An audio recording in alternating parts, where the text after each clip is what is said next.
Selamat bertemu kembali dengan Ibu Tri.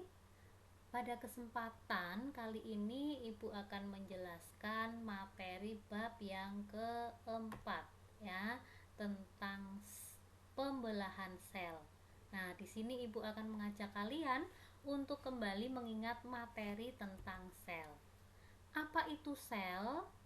Nah, seperti yang sudah kamu pelajari pada waktu kalian kelas 11, sel adalah unit terkecil dari makhluk hidup. Nah, sebagai suatu unit, sel itu bisa melakukan aktivitas ya. Sel itu mandiri, dia bisa melakukan aktivitas seperti membuat energi. Ini pernah kamu pelajari ketika kamu belajar metabolisme ya. Kemudian melakukan sintesis protein, kemarin baru saja dipelajari. Nah, selain aktivitas-aktivitas ini, sel itu bisa melakukan aktivitas lain, yaitu membelah diri, tumbuh sebanyak-banyaknya. Sebagai contoh, itu pada sel embrio. Nah, sel-sel embrio itu bisa membelah diri, berdiferensiasi, membentuk jaringan, kemudian membentuk organ yang nanti menjadi sebuah sistem organ. Nah, selain itu, sel itu juga bisa membelah. Nah, untuk misalnya mengganti sel-sel yang sudah aus, sel-sel yang sudah tua, atau sel-sel yang rusak, misal pada manusia dewasa. Nah, selanjutnya jumlah sel. Nah, diingat-ingat lagi ya. Pada organisme dewasa itu sifatnya tetap ya, konstan. Nih, selalu tetap. Kamu bisa bayangkan, kalau sel itu bertambah terus menerus, maka kalian bisa membayangkan seberapa besar manusia itu. Kalau misalnya dari embrio sampai dewasa sampai tua, itu tidak ada pengendalian jumlah sel. Maka sel itu pada suatu waktu itu akan jumlahnya tetap atau konstan ya, bertambah misalnya pada saat embrio, tapi nanti setelah menjadi manusia dewasa ada yang tetap membelah.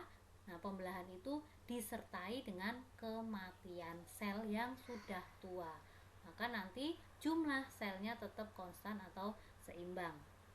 Nah, namun ada juga keadaan lain ya, misalnya pembelahannya itu lebih tinggi daripada kematian, contoh pada kanker tumor. Nah, pembelahan lebih rendah, misalnya kekurangan sel-sel darah merah yang menyebabkan gangguan anemia. Nah, ini ketika sel itu di dalam tubuh tidak seimbang ya, keadaannya bisa pembelahan lebih tinggi atau pembelahan lebih rendah, yang pastinya akan menyebabkan gangguan pada tubuh.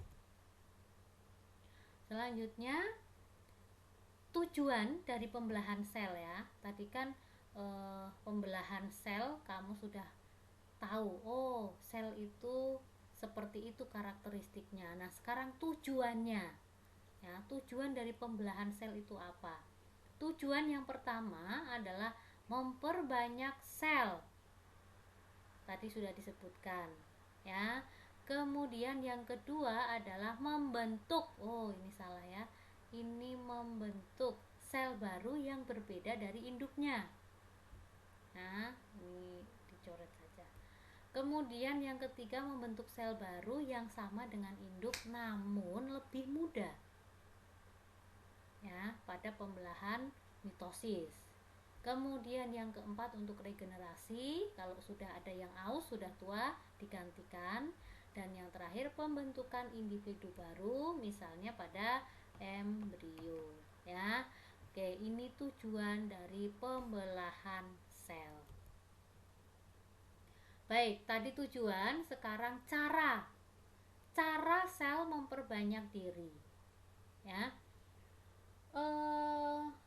Sel induk itu memindahkan salinan informasi genetik berupa DNA ya. Kamu sudah mempelajari tentang materi genetik. Jadi sel induknya ini akan memindahkan informasi genetiknya ke sel anak. Ya, karena pada pembelahan nanti hasil pembelahannya, sel hasil pembelahan itu biasanya akan identik gitu ya. Nah, yang pertama ini cara pembelahan sel. Pembelahan secara amitosis, ini pembelahan langsung biner, misalnya pada bakteri ya, pada bakteri itu pembelahannya pembelahan biner. Jadi transformasi genetiknya itu langsung ya, tanpa tahapan-tahapan. Kemudian yang kedua mitosis. Pembelahan mitosis ini terjadi pada sel somatik atau sel tubuh. Nah, nanti akan menghasilkan sel anakan yang sama. Ya, tadi pada tujuan dijelaskan, menghasilkan sel anakan yang sama dengan induk. Yang ketiga, pembelahan meiosis, yaitu pembelahan reduksi, karena nanti akan terjadi pengurangan jumlah kromosom. Ya, ini cara-cara sel untuk memperbanyak diri.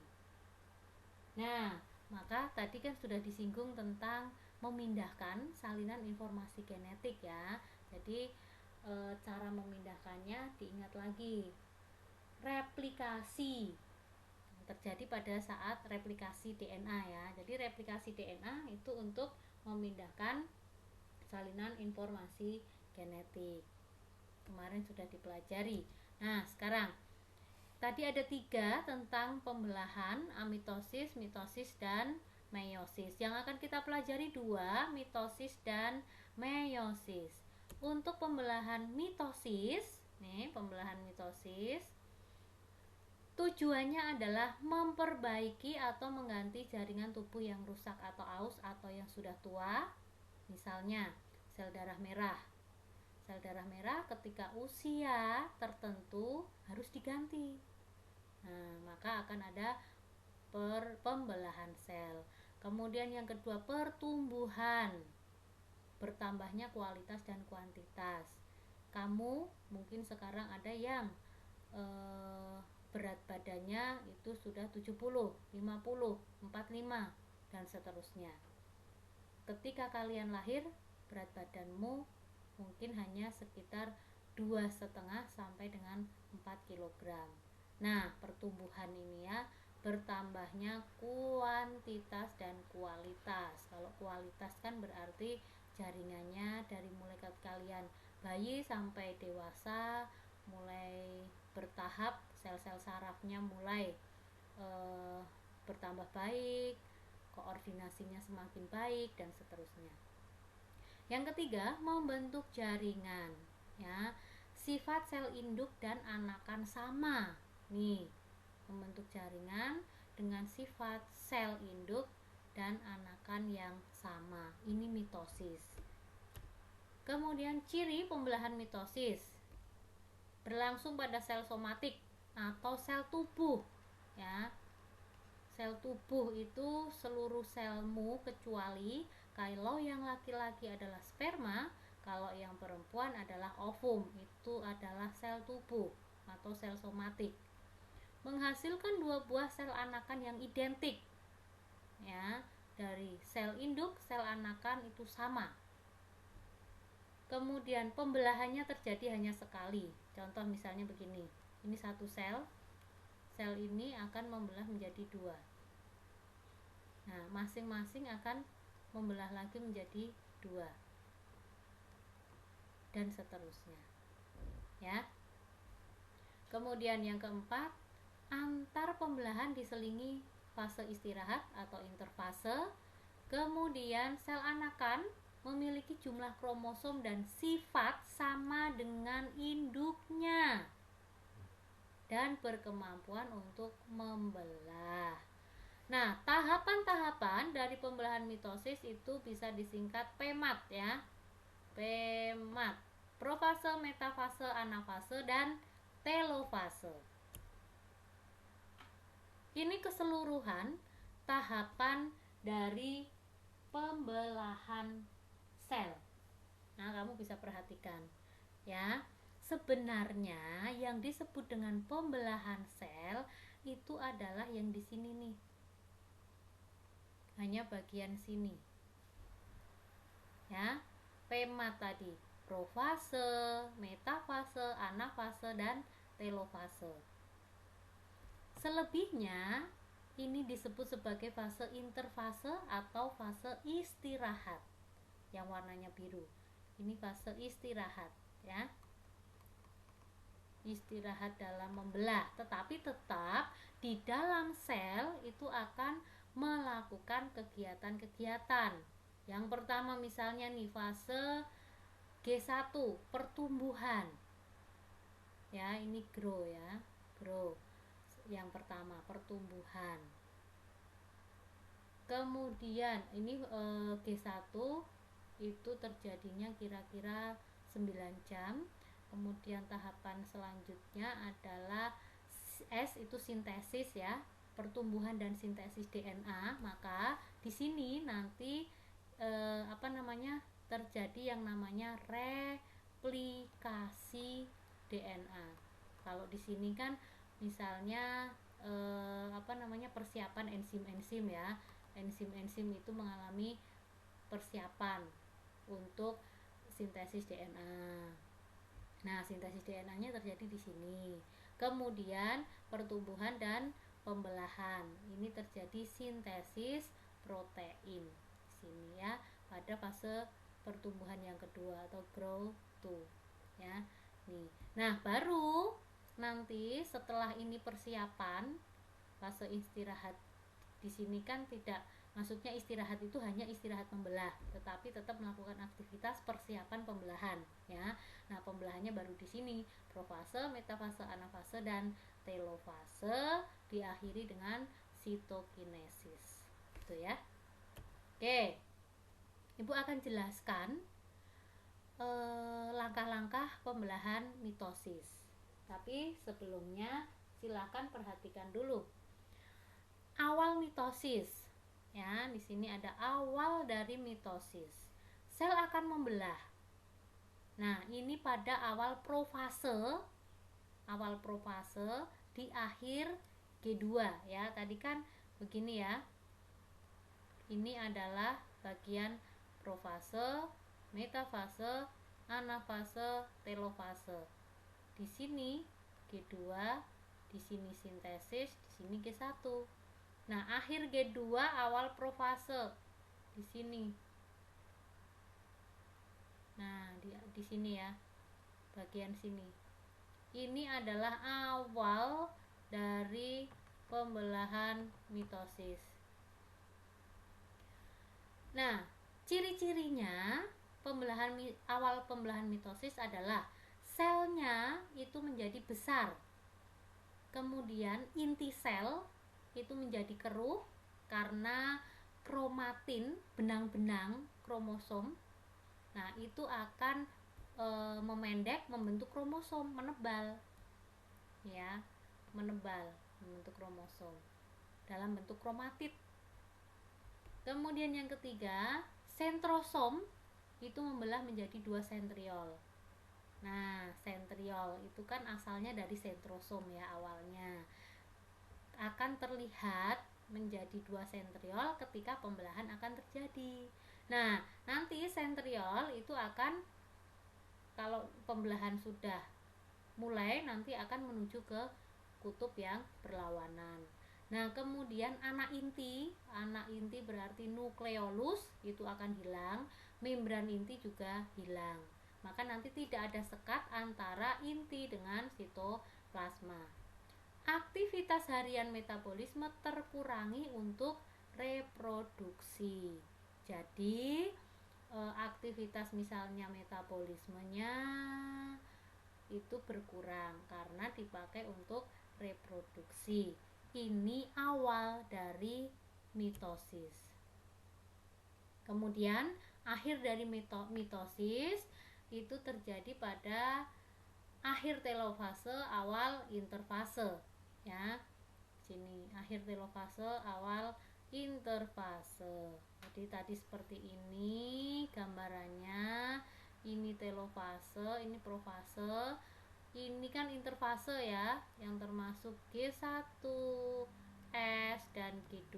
Berarti di sini ini fase akhir dari mitosis. Kromosom memanjang tipis membentuk kromatin kembali, menipis. Ya, maka nanti susah untuk dilihat dengan mikroskop, susah diamati. Membran dan anak inti karena nanti akan memproduksi RNA untuk sintesis protein, maka nanti membrannya akan terbentuk kembali. Ya. Nah, ini nanti akan bersiap atau persiapan untuk memulai pembelahan selanjutnya ya pada masing-masing sel anakan. Baik, yang pertama sekarang ya, kalau kamu perhatikan di sini ada tahapan interfase ya. Interfase tadi fase istirahat, tapi ini hanya istirahat dari pembelahan, tetapi selnya tetap beraktivitas. Tadi sentrosom itu akan membentuk sentriol. Nah, ini kan benang-benang kromatin itu nanti akan membentuk duplikat ya atau replikasi. Nah, nanti terus menebal menjadi kromosom. Nah, kemudian nanti ini membran inti akan hilang. Nah, bagian intinya itu juga akan bukan menghilang ya. Membran anak intinya akan hilang. Itu ya. Ini untuk fase interfase.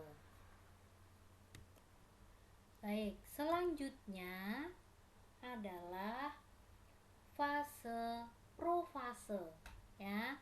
Tadi fase interfase istirahat, sekarang profase mulai pembelahan yang pertama ya. Tahap awal pembelahan sel.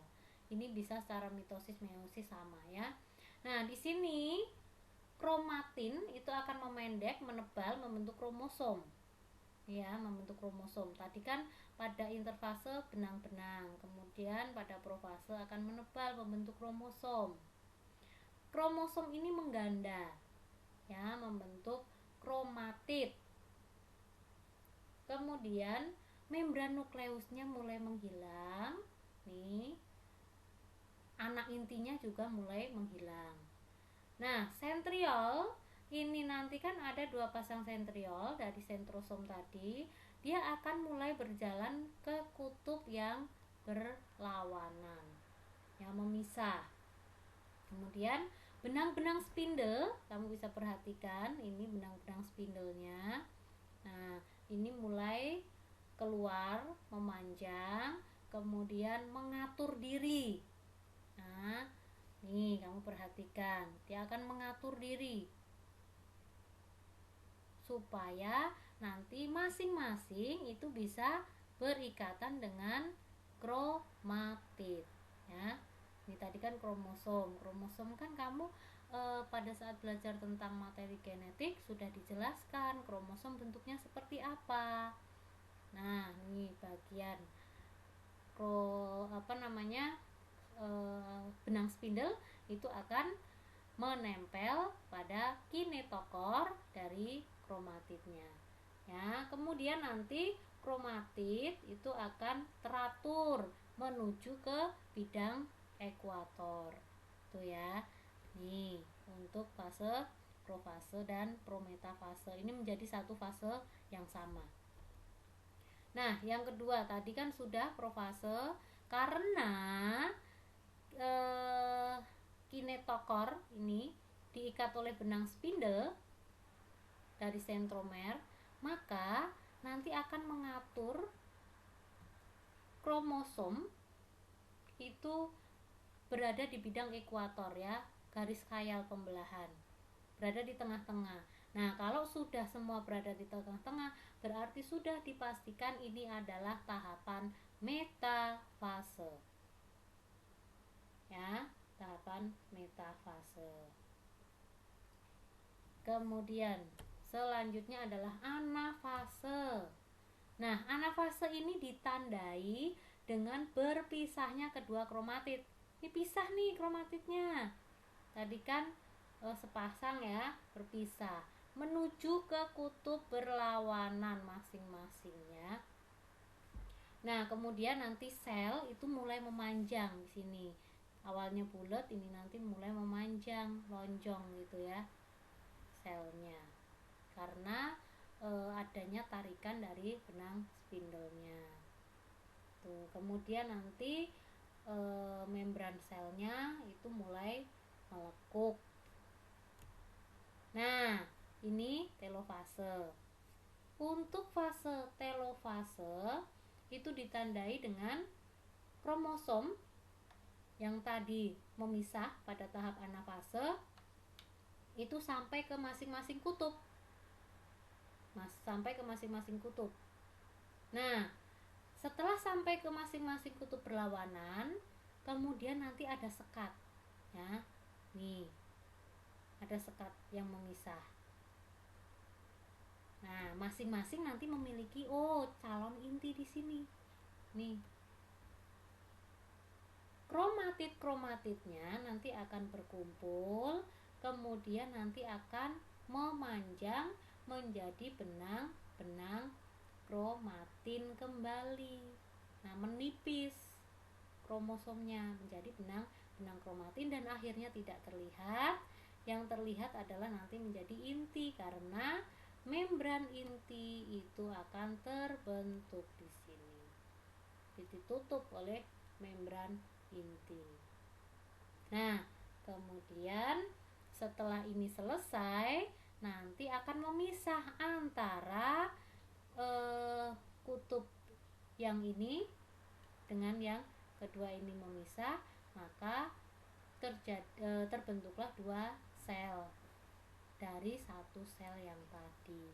Nah, pemisahan ini disebut sebagai karyokinesis. Gitu ya. Jadi ada lekukan di sini. Kemudian memisahkan antara dua anakan ini. Nah, cukup mudah ya untuk pembelahan mitosis. Semoga dengan penjelasan yang Ibu berikan, kalian bisa paham tentang pembelahan sel secara mitosis. Baik, untuk yang kedua, Ibu akan menjelaskan tentang pembelahan meiosis. Nah, untuk pembelahan meiosis di sini ini terjadi pada kelenjar kelamin ya, pada testis, pada laki-laki testis, kalau perempuan pada ovarium. Nah, ini membentuk sel kelamin haploid dari sel tubuh atau sel induk kelamin yang diploid. Nah, sel induk kelaminnya itu adalah kalau pada laki-laki namanya spermatogonium, kalau pada perempuan namanya oogonium. Nah, sebagai sel induk ini pembelahannya adalah pembelahan mitosis, tetap nanti 2N. Namun pada tahapan selanjutnya ketika akan membentuk sperma atau membentuk ovum, maka nanti pembelahannya menjadi pembelahan meiosis. Begitu ya. Ini untuk pembelahan meiosis. Nah, tujuan dari pembelahan meiosis yang pertama adalah membentuk sel kelamin sperma atau ovum, mereduksi, mengurangi jumlah kromosom dari 2N menjadi 1N. Nah, reduksi kromosom ini tujuannya adalah menghasilkan zigot dari pertemuan sel sperma 1N dan sel ovum 1N menjadi diploid. Nah, sekarang perhatikan. kamu bisa bayangkan, manusia itu kan memiliki 23 pasang kromosom, ya, 23 pasang kromosom. Nah, karena pasang berarti kalau dikali 2 kan ada 46 kromosom. Nah, setengahnya 23-nya itu dari ibu plus 23-nya itu dari ayah. Ya. Nah, ini kalau hanya 23 ini disebut sebagai kromosom 1N atau haploid. Nah, kalau pasang ini artinya 2N atau diploid. Nah, sampai di sini kamu harus tahu, harus paham. Nah, zigot itu berasal dari sperma. Sperma itu 1N plus ovum itu 1N. Nah, 1N tadi 23 buah, di sini 23 buah, maka hasilnya menjadi 2N. Karena manusia itu N-nya 23, maka ini menjadi 46 atau 23 pasang kromosom. Kamu bisa bayangkan ketika mungkin pada pembelahan meiosis itu terjadinya pertemuannya sperma dan zigot itu 2N. Nah, nanti keturunannya jumlah kromosomnya menjadi bertambah, kan tidak mungkin gitu ya. Maka reduksi kromosom diperlukan untuk pembentukan zigot supaya nanti bisa menghasilkan individu yang baru yang jumlah kromosomnya itu sama dengan kromosom induknya. Kalau manusia itu bapaknya 23 pasang kromosom, ibunya 23 pasang kromosom, anaknya pada selnya kromosomnya ya tetap 23 pasang atau 46 buah.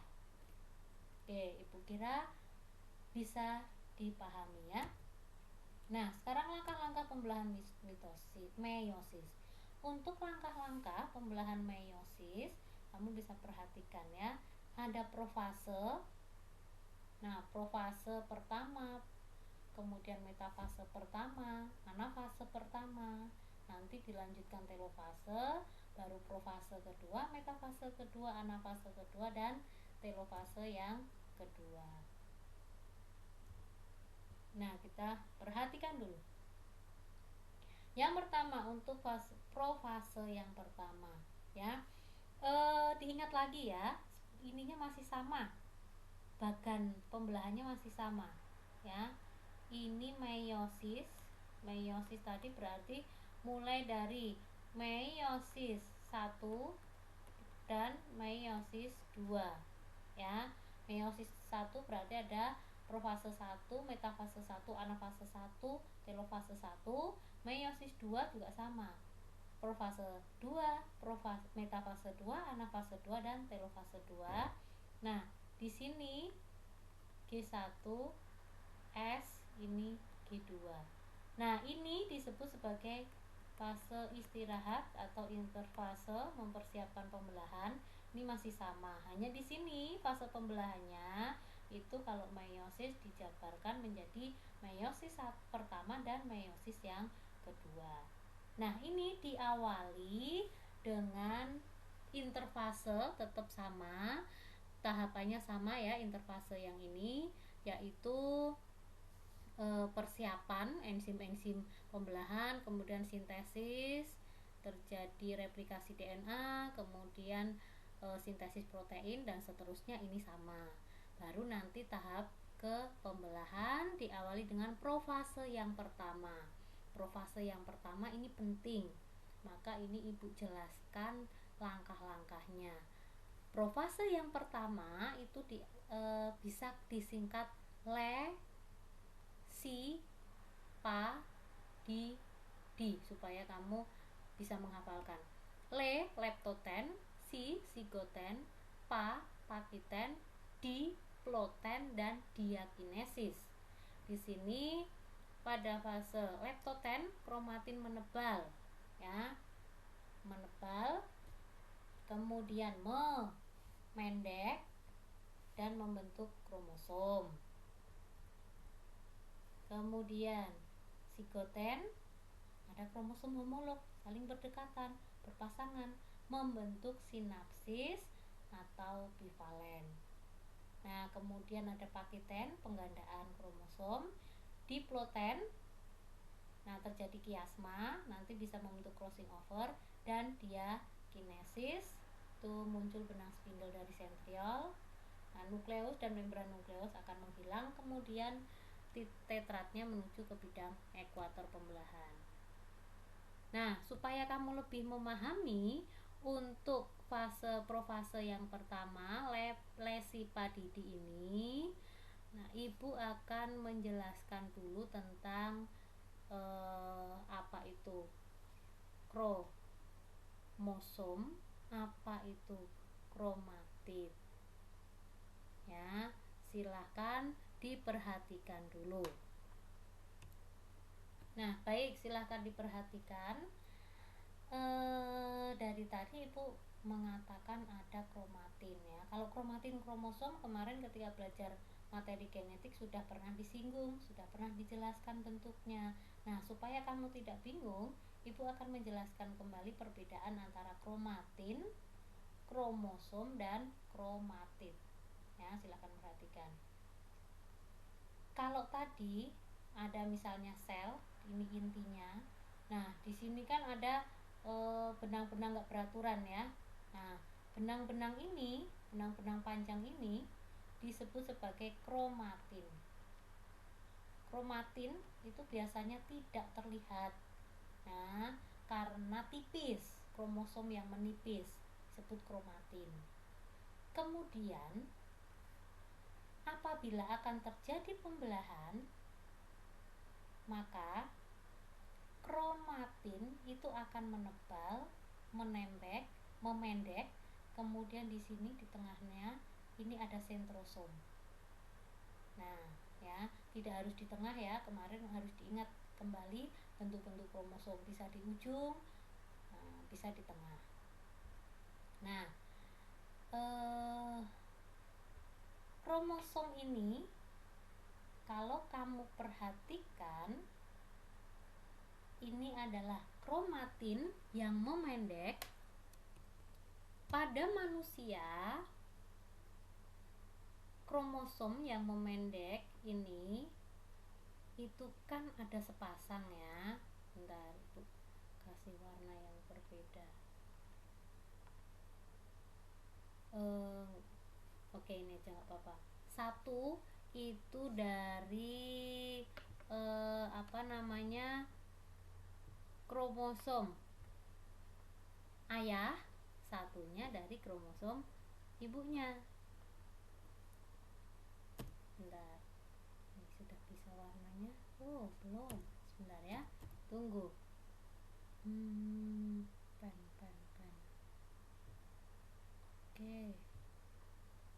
Oke, nah, nih perhatikan. Kan pada manusia itu ada 23 pasang tadi, ya, sudah ibu sebutkan 23 pasang. Nah, masing-masing ini ibu mewakilkan satu saja, ya. Nah, misalnya ini adalah dari ayah, ini adalah dari ibu. Nah, ini pasangannya, ya. Ini satu ini disebut sebagai kromatid. Ini juga kromatid. Nah, ini berpasangan, ya. Nah, kemudian kan kemarin tadi ibu sudah menjelaskan bahwa pada pembelahan mitosis, benang-benang kromatin menebal, kemudian kan antara ini kromosom homolog ini kan disebut kromosom homolog, ya. Kromosom homolog. Nah, kromosom homolog itu setengahnya dari ayah, setengahnya dari kromosom Ibu, ini nanti pada akhir pembelahan mitosis itu kan nanti akan berpisah, ya, akan berpisah. Nah, kalau seperti ini kamu bisa perhatikan pada pembelahan meiosis nanti kromosom homolog ini akan membentuk yang namanya tetrat, ya, membentuk yang namanya tetrat. Apa itu tetrat? Tetrat adalah kromatid yang menduplikasi. Jadi kalau di sini berarti nanti hasilnya begini. Ini tadi dari ibu, ini menduplikasi jadi begini ya. Nah, dari ayahnya, nah, dari ayah ini juga akan menduplikasi. Nah, ini namanya tetrat. Ini nanti akan bergabung, hasilnya begini. Kemudian satunya begini, gini, bergabung menjadi tetrat. Ini yang disebut dengan tetrat, ya, supaya nanti ketika ibu menjelaskan tentang meiosis ini kamu tidak gagal paham, ya, supaya ngerti. Baik, ibu hapus dulu ya. Nah, sekarang perhatikan ini. Tadi di sini kromatin menebal ya, menebal memendek. Ini aja ya. Nih, ini leptotem. Fase yang pertama. Kromosomnya menebal, memendek. Nah, kamu perhatikan di sini. Ini ada, kalau yang merah misalnya dari ayah, yang biru dari ibu. Hasilnya seperti ini ya, mengalami penggandaan. Kemudian pada fase psikoten ini akan terbentuk sinapsis. Nih, sinapsis nempel ya, nempel. Oke, kemudian pada fase pakiten kromosomnya membentuk tetrat. Nah, tadi ya, kromosom sentromernya itu melekat. Nih, jadinya tetra jadi 4. Nah, di sini nanti terjadi yang namanya crossing over atau pindah silang. Nah, kemudian terbentuk kiasma. Nah, terbentuk kiasma itu hubungan antara atau menempelnya kromosom ini dan ini ya, kromosom homolog yang ini dengan kromosom homolog pasangannya. Nah, kemudian kiasmanya itu berpindah. Nah, nanti masuk ke persiapan metafase yang pertama. Balik lagi ke sini dulu ya. Nah, ini yang disebut dengan kiasma. Nah, ini dulu. Ini adalah tadi misalnya ini dari ayah, dia menduplikasi diri ya, jadi sepasang. Nih, sepasang.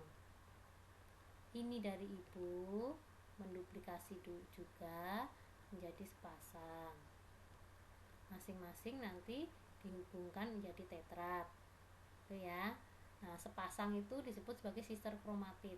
Kromatid atau kromosom saudara ya. Nah, ini disebut sebagai kromosom yang bivalen karena ada 2 pasang ini. Nah, di sini nanti bisa terjadi kiasma. Kiasma itu adalah melekatnya kromosom yang satu dengan kromosom yang lainnya. Nah, ini kamu bisa perhatikan, ini ada terjadi pelekatan di sini. Nah, pelekatan ini memungkinkan terjadinya perpindahan antara gen yang ada di sini dengan gen yang ada di sini. Gitu ya. Nih, jadi nanti akan terjadi perpindahan.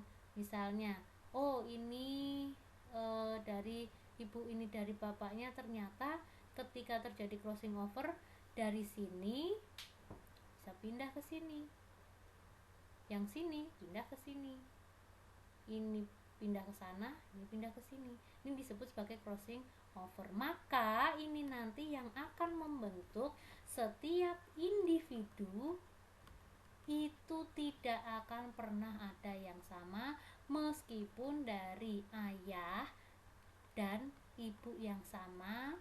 Maksudnya nanti anak-anaknya ke anak pertama, kedua, ketiga dan seterusnya ini tidak mungkin sama persis karena adanya crossing over atau pindah silang. Jadi gennya itu bisa saling bertukar. Anak pertama, oh rambutnya mirip ibunya, oh wajahnya mirip ayahnya, perpaduan karena terjadi crossing over gitu ya. Nah ini untuk pindah silang, semoga kamu paham dan ngerti tentang ini ya. Oke, tadi profase tahapannya sudah. Nah sekarang setelah profase, nanti tahapan selanjutnya adalah metafase ya. Ini masih yang pertama ya, tahapan pertama. Nah, metafase sama. Tadi adalah tetradnya itu berada pada garis ekuator di tengah-tengah ya. Nah, kemudian kalau anafase ini masing-masing kromosom homolog itu memisah ya. Tertarik oleh benang gelendong ini nanti masing-masing menuju ke arah kutub yang berlawanan. Tuh. Kemudian telofase. Nah, telofase setelah masing-masing berpindah ke kutub berlawanan, maka di sini nanti akan terjadi lekukan.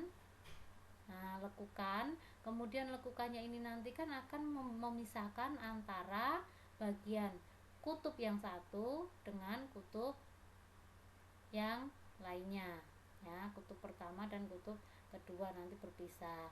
Nah, pada kutub pertama dan kedua nanti kromosomnya itu akan berada di tengah-tengah, kemudian ditutupi oleh membran inti kembali. Nah, setelah ditutupi, kromosomnya akan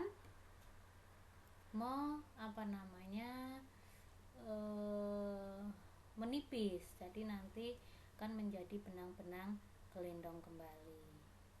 Nah, ini untuk meiosis pertama selesai.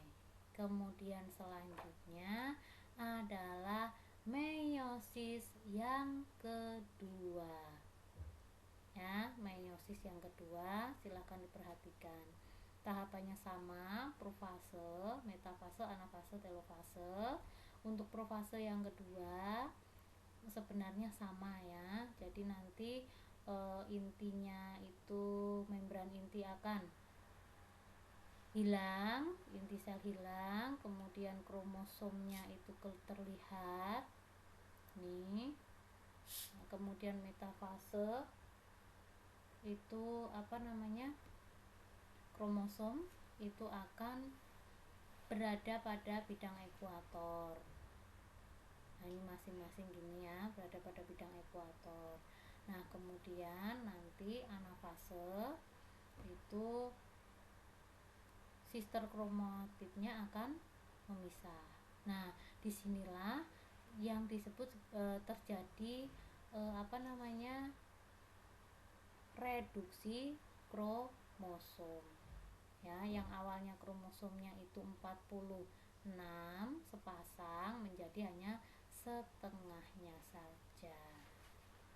Ini masih pasangannya, ini sudah setengahnya. Nah, nanti untuk telofase sama, masing-masing kalau sudah sampai ke kutub, masing-masing kutub akan ditutupi oleh membran inti, kemudian akan berpisah ya. Nah, selesailah untuk meiosis yang kedua. Nah, untuk meiosis ini sebenarnya Ibu sudah pernah menjelaskan materinya tentang gametogenesis ya. Jadi meiosis itu kan terjadi pada sel kelamin ya, untuk membentuk sel kelamin. Terjadi di testes atau ovarium. Nah, di situ nanti kamu bisa melihat kembali penjelasan di video itu waktu kalian kelas 11.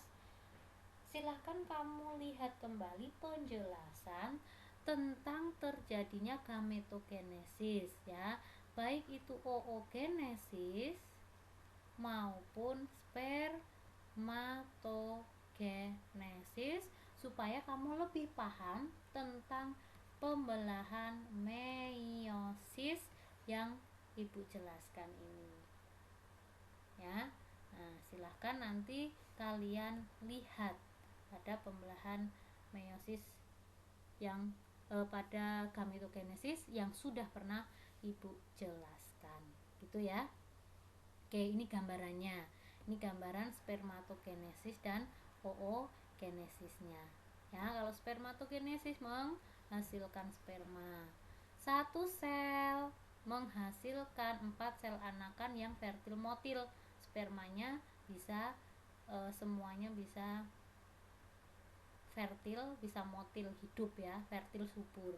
Kalau pada oogenesis hasilnya itu hanya satu, maka kalau perempuan setiap bulan itu hanya bisa menghasilkan satu sel telur saja, bergantian. Bulan ini misalnya ovarium sebelah kanan, bulan selanjutnya ovarium sebelah kiri, dan seterusnya. Ini perbedaannya pada laki-laki dan perempuan. Untuk lebih jelasnya silahkan melihat video yang ibu berikan. Baik, terima kasih untuk materi pembelahan sel. Cukup. Apabila ada pertanyaan silahkan ditanyakan ya melalui kontak yang sudah ibu berikan. Silahkan pelajari, dengarkan berulang-ulang. Jangan lupa sambil baca buku kalian, atau silahkan kalian mencari literatur yang lain di internet ya. Ibu coba menjelaskan. Apabila kalian masih belum paham, silahkan berikan pertanyaan ke Putri. Terima kasih untuk kesempatan ini. Terima kasih sudah mendengarkan. Selamat belajar, tetap sehat, tetap semangat. Bye.